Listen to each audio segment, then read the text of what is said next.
नमस्कार, आप देखना शुरू कर चुके हैं वैभव क्रांति चैनल। इसमें मौजूद है पलवल न्यू कॉलोनी के डीपीएस में।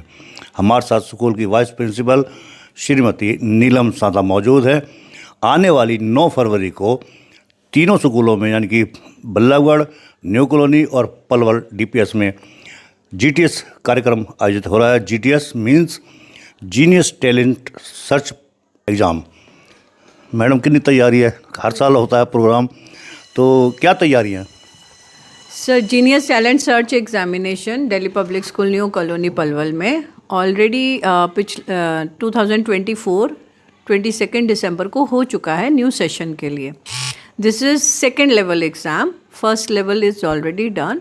सो जो बच्चे हमारे फर्स्ट लेवल में थोड़ा कम रह गए या पार्टिसिपेट किसी वजह से नहीं कर पाए, तो हम सब बच्चों को अब दोबारा से एक चांस दे रहे हैं कि वो अब second GTSC genius talent search examination में अपना रजिस्ट्रेशन करवाएं और उसमें अपीयर हो। काफ़ी रजिस्ट्रेशंस हमारे पास आ चुके हैं ऑलरेडी, और इस बार उम्मीद करते हैं क्योंकि अब बच्चों का सेशन भी कंप्लीट हो गया है और बच्चों ने बहुत अच्छे से अपने सिलेबस को लर्न कर लिया है, रिवाइज कर लिया, तो they are very well prepared for the entrance examination.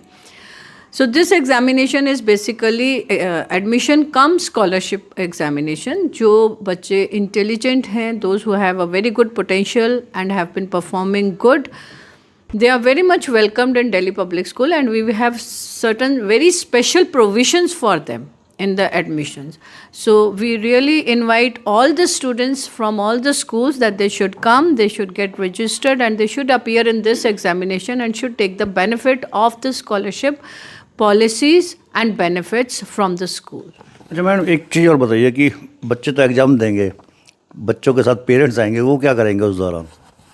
Sir, पहले मैं बता दूं कि 9 फरवरी 2025 10 बजे से genius talent search examination Delhi public school new colony Palwal में कंडक्ट किया जाएगा और बच्चे अपना एग्ज़ाम देंगे 1st to 8th के स्टूडेंट्स जो हैं वो एग्ज़ाम में अपीयर होंगे। प्री नर्सरी टू प्रेप जो छोटे बच्चे हैं वो एक्टिविटीज़ करेंगे, जैसे डांस कंपटीशन, आर्ट्स कंपटीशन, जो बेसिक स्किल्स के लिए उनकी एक्टिविटीज़ होती हैं।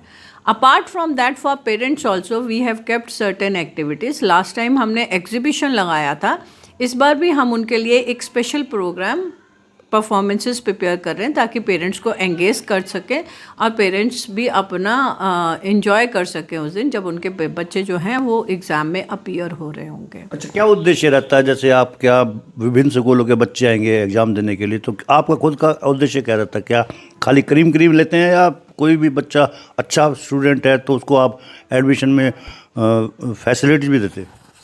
सर, दिल्ली पब्लिक स्कूल की हमेशा जो अप्रोच है वो ये रहती है कि every child is good in something. हम किसी भी बच्चे को बिलो एवरेज कंसिडर नहीं करते। हमें हर बच्चे में कुछ ना कुछ परफॉर्मेंस या कोई ना कोई पोटेंशियल नज़र आता है, हम उसी के अकॉर्डिंगली। आपने देखा होगा अभी हमारे स्कूल में जैसे एनुअल इवेंट हुआ है, it was a grand event essence 2024-25 जिसमें स्कूल के हर बच्चे ने पार्टिसिपेट किया है। उस दिन हमारा प्राइज़ डिस्ट्रीब्यूशन सेरेमनी भी था और हर बच्चे को ट्रॉफ़ी और मेडल या सर्टिफिकेट्स दिए गए हैं क्योंकि हर बच्चे में कोई ना कोई क्वालिटी है। तो स्कूल में हर साल बहुत सारी एक्टिविटीज़ और कॉम्पिटिशन्स होते हैं। हर बच्चे को एकेडमिकली, को करिकुलर वाइज हर चीज़ में देखा जाता है कि कहाँ पे बच्चा एक्सेल कर सकता है। Every child can not be engineer, every child can not be doctor, but every child can be something. तो अगर हम देखें कि different domains of the country, her platform पे जो बच्चे परफॉर्म कर रहे हैं तो वो किसी ना किसी फील्ड से आगे आए हैं। तो हम बच्चे के हर सेक्टर पे वर्क करते हैं। हो सकता है हमारे स्कूल में जैसे कुछ बच्चे बहुत अच्छे से फूड के कॉम्पिटिशन्स में पार्टिसिपेट करते हैं, मे बी टुमारो वो होटल इंडस्ट्री में बहुत एक्सेल करेंगे। कुछ बच्चे स्पोर्ट्स में बहुत अच्छे हैं तो हमें लगता है कि वो स्पोर्ट्स में आगे निकल सकते हैं। तो हम बच्चों के हर पोटेंशियल को, हर एक्टिविटी को बहुत माइन्यूटली ऑब्जर्व करते हैं, मॉनिटर करते हैं और देखते हैं कि उसमें हम उनका कितना योगदान दे सकते हैं। तो उनके लिए टीचर स्पेशल प्रेपरेशन करते हैं, उनको स्पेशली परफॉर्म करवाते हैं। बिल्कुल, जो अभी प्रोग्राम हुआ था काफ़ी सराहा भी गया, उसको सोशल मीडिया में तो खास तौर से सराहा जा रहा है। तो उसका उद्देश्य क्या था, उसमें क्या समावेश था? देखिए, हमने एसेंस 2024-25 में अलग अलग थीम्स रखे थे, लेकिन basically it was to invoke the spiritual and divine feelings among the students. हमारे छोटे बच्चों ने महाकुंभ को रिप्रेजेंट किया था, क्योंकि इस वक्त महाकुंभ जो है हर तरफ, every person is in India is very much eager to go to Prayagraj. तो हमने उसका सिग्निफिकेंस, उसका एसेंस बताया था। उसके अलावा निर्वाणा की योग का हमारे जीवन में कितना योगदान है, क्योंकि हमारे स्कूल में योग क्लासेस रेगुलर चलती हैं और योग श्री लक्ष्मण जी स्पेशली आते हैं, और वो सब schools, DPS Ballabhgarh, DPS new colony Palwal, DPS Palwal, सब स्कूल्स में योगा क्लासेस देते हैं। तो उन्होंने ही बच्चों को प्रिपेयर करवाया।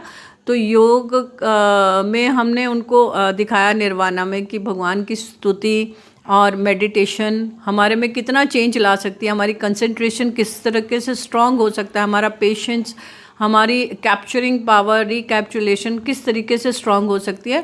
क्योंकि आज जो हम देखते हैं कि गैजेट्स एंड डिवाइसेस हमें डेविएट करते हैं। अपार्ट फ्रॉम दैट युग दिखाया सीनियर बच्चों ने 3rd to 8th क्लास के, और युग में उन्होंने दिखाया कि किस तरीके से हर अलग अलग युग में ट्रांसफॉर्मेशंस आई, फ्रॉम सतयुग टू त्रेता टू द्वापर युग, एंड नाउ टुडे इन कलयुग how everything is getting done and getting solve. तो इस तरीके से बहुत अच्छे से बच्चों ने प्रेजेंट किया।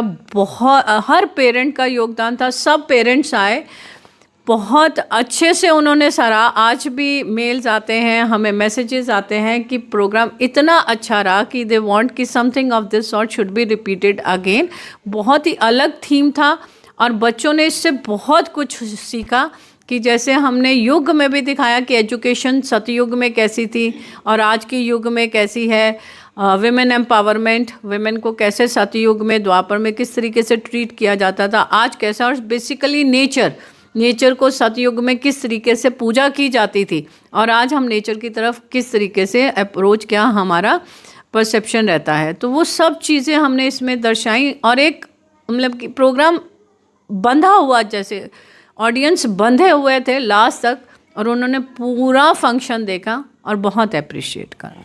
तो ये थे हमारे बीच में डीपीएस पलवल और न्यू कॉलोनी की वाइस प्रिंसिपल श्रीमती नीलम सांदा।